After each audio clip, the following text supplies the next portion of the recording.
you get to face that fear every single day that this is either gonna go sideways or it's gonna go to the moon, and that's a really fun place to be in a business.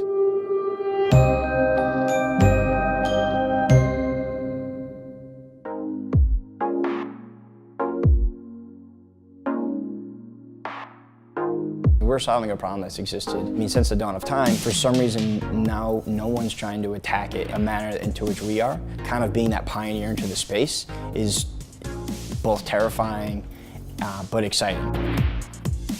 Alexa, what's the news? Here's your flash briefing. In NPR News. Every morning, wake up around 5:30, inhale some water and coffee, then listen to the news, get ready, then I head over the bridge to Gleason's gym, see my coach Emma.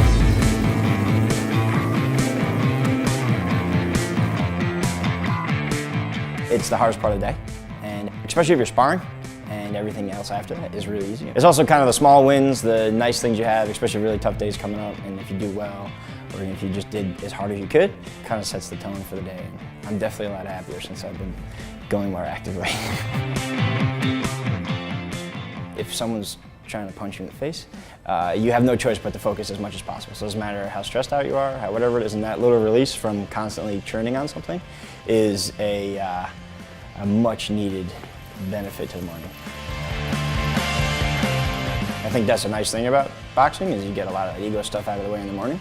And then when you come into work, it's more about let's be aggressive on the important factors as a team as a whole.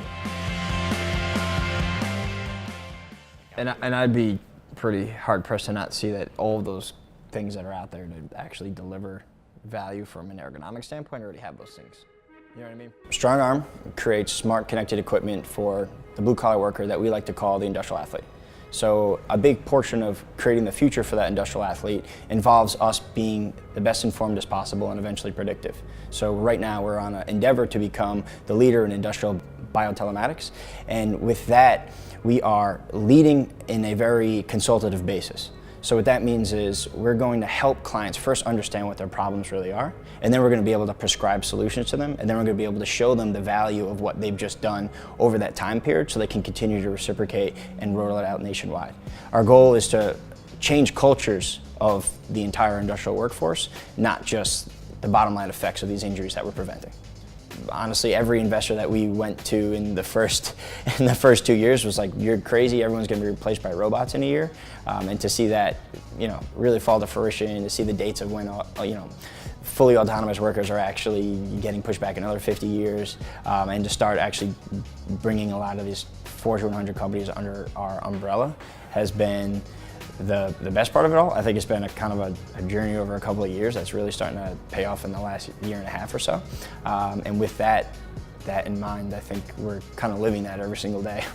When someone's always told us we couldn't do something, and and we're here today.